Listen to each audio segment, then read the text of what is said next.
what we're doing here at CMCB is in many ways trying to challenge and change a lot of aspects of sort of the traditional conservatory model of music training. And, you know, that could go to things like repertoire selection, trying to, you know, encourage people to play into repertoire of underrepresented composers, things like that. It also goes to what Colleen was talking about with the learner-centered versus a master teacher, and you just do as I say.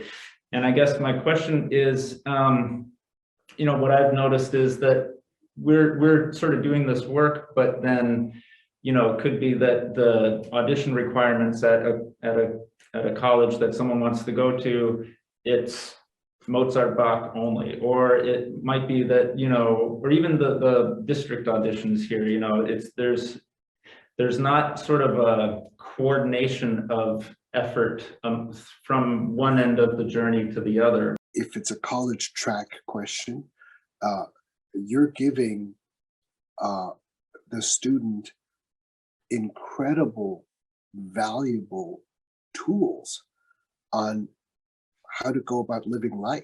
One of the things that I think that is really hard to prepare for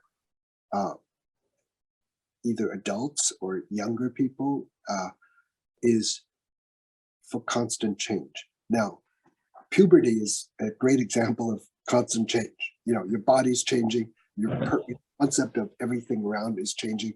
Who are your friends? What's your family? And we all go through that. So we go, but then usually life stabilizes at a certain point.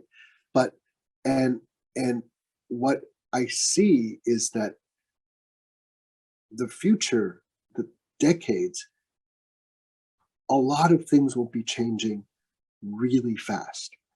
And so as teachers or as an institution, how can we best prepare ourselves to adapt?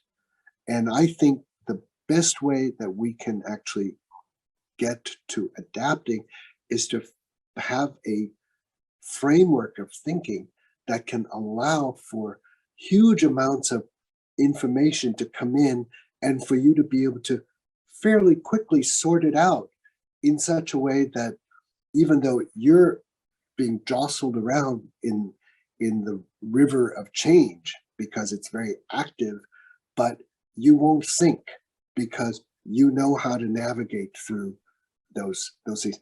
That's so, for example, being spontaneous in a musical situation.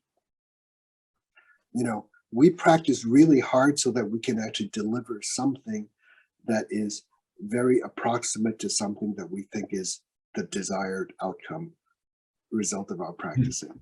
Well, suppose you have to play under freezing conditions outside, the very thing that you practiced, right?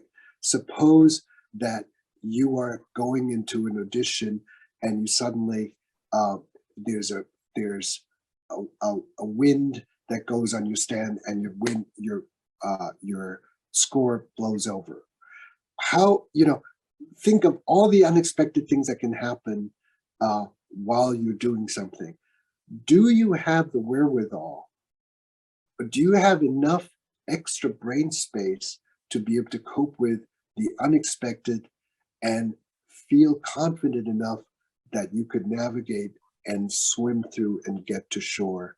You know, so that's using a metaphor to actually think about how you can play and count at the same time, right? It's like, if you need 100% of your energies to do one thing, that may not give you enough adaptability to navigate unusual situations, which will definitely come your way.